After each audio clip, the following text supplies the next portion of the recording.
Junior NTR ఆయన ఇంతకు ముందు అంటే టీడీపీ ఎలక్షన్ లోకి వెళ్తున్నప్పుడు ఒక్కసారి కూడా స్పందించని ఆయన సడన్ గా ఇప్పుడు వాళ్ళు గెలిచిన తర్వాత శుభాకాంక్షలు చెప్తూ అంటే అటు బాబాయ్కి అత్తయ్యకి మావయ్యకి అందరికి శుభాకాంక్షలు చెప్తూ మాట్లాడారు, ట్వీట్ పెట్టారు.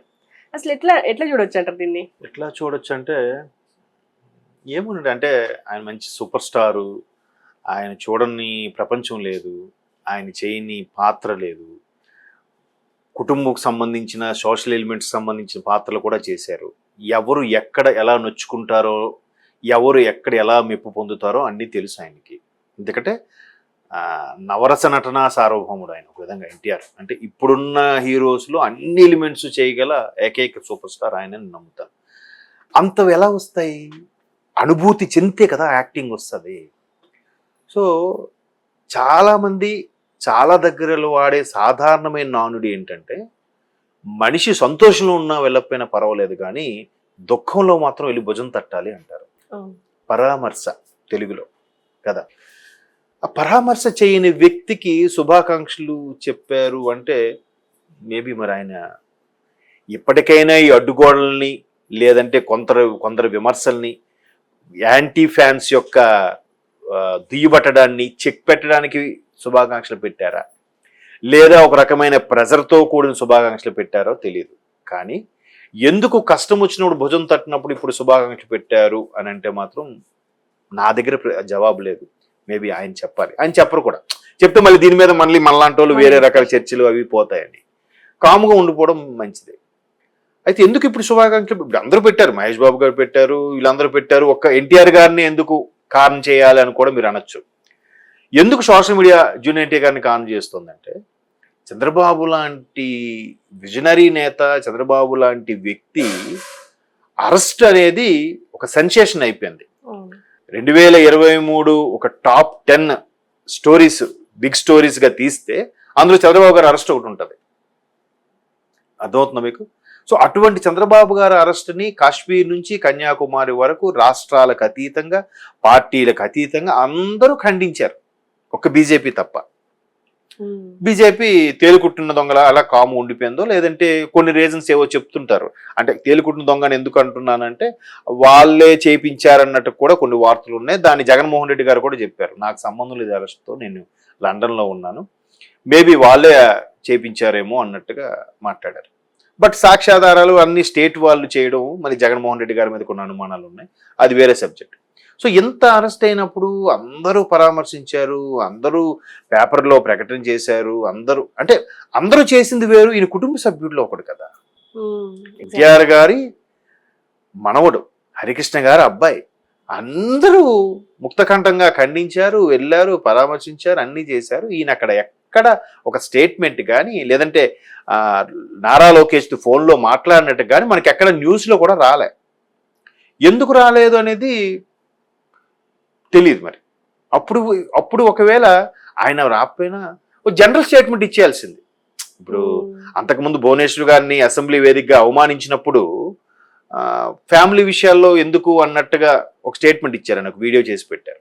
అలాగే ఇది కూడా ఏమైనా రాజకీయాల్లో ఇలాంటి జరగడం దురదృష్టకరం అని ఒక మాట అనేసినా అయిపోయేది, ఒక స్టేట్మెంట్. పైగా ఆయన పెట్టేది ఏముండదు, ఆయన టీంకి చెప్తే ఎవడో పెడతాడు ఎక్స్లో. ఆయన చేతులు పనిగట్టుకొని కూర్చి చేయాల్సిన అవసరం లేదు. ఆయన పిఏ ఎవరికి చెప్తే చేసేస్తారు కదమ్మా. లేదంటే ఓ 2 నిమిషాలు ఫోన్లో మాట్లాడిస్తే అయిపోయింది కదా.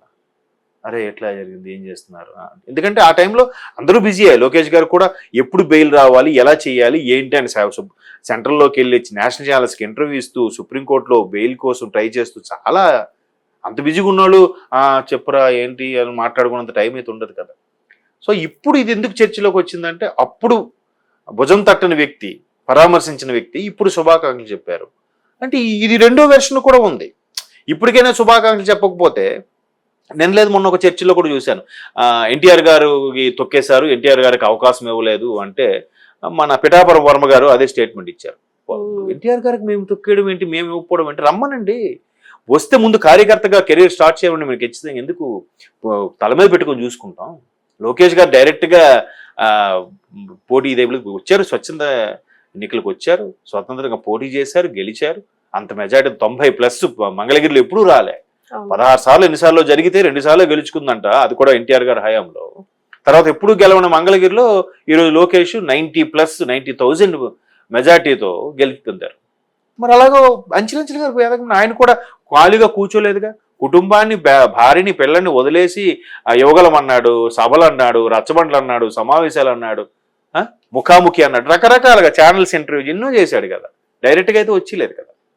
సో అట్లా వస్తే మేము ఎందుకు ఇవ్వము అన్నట్టుగా వర్మ గారు చెప్పారు.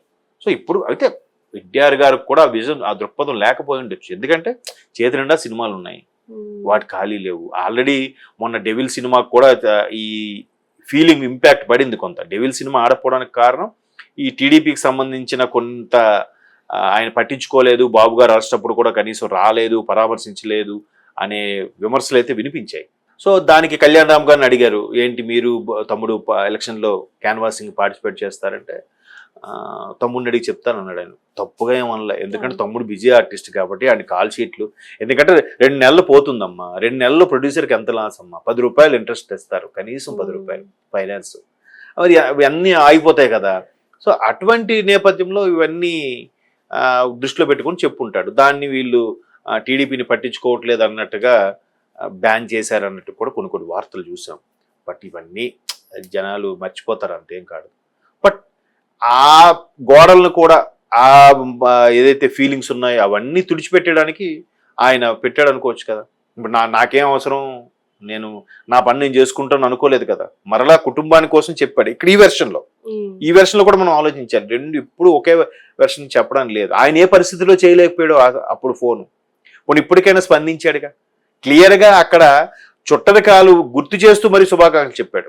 ఫస్ట్ మావయ్య అన్నాడు, మేనత్త మొగుడు మావయ్య సీఎం, తర్వాత అత్త మేనత్త స్వయాన హరికృష్ణ గారికి అక్క అనుకుంటా, అక్కో చెల్లో పురంధేశ్వరి గారు, తర్వాత శ్రీభరత్ బాలయ్య గారి అల్లుడు బావు వరుస ఆయనకి చెప్పాడు, తర్వాత లోకేష్ స్వయాన బాలయ్య గారి అల్లుడు పైగా మా మేనత్త కొడుకు లోకేష్ గారికి. అంటే వాళ్ళందరూ ఒక ఏజ్ వాళ్ళు కాబట్టి పేరు పెట్టి పిలుచుకోవచ్చు, ఒరేగా అనుకోవచ్చు. ఇది మేనత్త మేనమా పిల్ల ర్యాప్ ఉంటుంది కదా. బట్ అక్కడ మిగతా పెద్దలు ఎవరంటే మామయ్య ఒకరు, మేనత్త ఒకరు, పేర్లు అలా అంటే రిలేషన్ సంబోధించి చెప్పాడు కదా. అంటే నేను కుటుంబంలోనే ఉన్నాను, ఎటు వెళ్ళిపోలేదు అన్నట్టు కూడా చెప్పాడు కదా. బట్ అంతకుముందు కూడా చాలా సందర్భాలు చెప్పాడు, తాతగారు పెట్టిన పార్టీ, నేను ఇటు దాటి ఎటు పోలేను, చచ్చేదాకా టీడీపీ కార్యకర్తగానే ఉంటాను ఎప్పుడో చెప్పాడు ఆయన. అంతే కదండి. బీఆర్ఎస్ నుంచి ఎంతమంది జంప్ అయిపోయి బీజేపీకి కాంగ్రెస్కి వెళ్ళిపోయినా కేటీఆర్ గారు వెళ్ళలేరు. అలాగే టీడీపీ నుంచి ఎంతమంది వేరే గతంలో పార్టీ ఫిరాయింపులు జరిగి వెళ్ళిపోయారో లోకేష్ గారు, ఎన్టీఆర్ గారు ఫ్యామిలీ ఎవరు వెళ్ళలేరుగా. అఫ్ కోర్స్ ఆడపిల్లలు మళ్ళీ వేరే లెక్క. పురంధరేశ్వరి గారు అంటే వేరే కుటుంబానికి వెళ్ళిపోయారు కాబట్టి అక్కడ నుంచి అట్లా ముందు టీడీపీలో ఉండేవారు, తర్వాత వెంకటేశ్వర గారు ఆవిడ బీజేపీలోకి వెళ్ళడం జరిగింది. బీజేపీ అని మళ్ళీ ఇప్పుడు కూటమి అంటే మళ్ళీ టీడీపీగా. సో అట్లా అంటే ఒక వెర్షన్లో కష్టం వచ్చినప్పుడు పరామర్శించలేదనేది ఒక వాదం ఉంది. ఇంకో వెర్షన్లో సరే ఇప్పటికైనా ఈ విమర్శలకి, ఈ రకరకాల అభిమానుల రకరకాల దాన్ని ఏమంటారు ఓవర్ యాంగ్జైటీ, వాళ్ళకన్నా వీడికి ఫీల్ అయిపోతుంటారు. అరే ఎన్టీఆర్ ఎందుకు చెప్పలేదు, అది కరెక్ట్ కాదు కదా, తప్పు కాదు కదా, వాళ్ళు చేసాడేమో అంటే న్యూస్కి అయితే రాలేదు, ఫోన్ చేసినట్టుగానే పరామర్శించినాడు, మేబీ చేసి మాట్లాడాడేమో మనకు తెలియదుగా. ఆయన బ్యాండ్ వేసుకుని తిరుగుతాడా, నేను ఫోన్ చేశాను లోకేష్కి చెప్పానని, కాదు కదా. జరిగే ఉండొచ్చు. ఎందుకంటే ఈ నెటిజన్స్, సోషల్ మీడియాలో ఫ్యాన్స్ కూడా ఇట్లాంటి వార్తలు వెళ్ళడానికి కారణం కూడా లేకపోలేదు. బాలయ్య గారికి 2 సందర్భాల్లో మీడియాలో అడిగారు, ఇట్లా ఎన్టీఆర్ జూనియర్ బాబు ఏం మాట్లాడుతుంటే తన్నే అడగండి, తన విజ్ఞతకే వదిలేస్తున్నాను అన్నట్టుగా బాలయ్య బాబు స్టేట్మెంట్ ఇచ్చారు. అంటే అక్కడి వరకు ఏం చెప్పలేదు, ఫోన్ చేయలేదనే కదా అర్థం. రకరకాల రీజన్స్. ఏదైతే ఇప్పటికైనా ఆ అడ్డుగోడలన్నీ తొలగించేలాగా ఆయన ఒక ట్వీట్ చేశాడు, సంతోషం. ఈవెన్ చాలా మంది హీరోలు కూడా గతంలో ముఖ్యమంత్రి గెలిచినప్పుడు చెప్పారో లేదు కానీ ఇప్పుడు పేరున పవన్ కళ్యాణ్ గారికి, బాబు గారికి మీ ద్వారా మళ్ళీ అభివృద్ధి వైపు కోరుకుంటున్నా, మరలా అభివృద్ధి వైపు పరుగులు పెడుతుంది అన్నట్టు కూడా అంటున్నాడు. దాని అర్థం ఏంటి? అభివృద్ధి లేదనే కదా. రాజుగారి పెద్ద భార్య మంచిదండి, చాలా మంచిదండి, చిన్న భార్య చెడ్డదని అనట్లే, మరి అంతే డాష్. అలాగా అందరూ శుభాకాంక్షలు చెప్పారు. ఎనీహో వాళ్ళు ఏమండి ఎన్ని అనుకున్నా మనమే పై.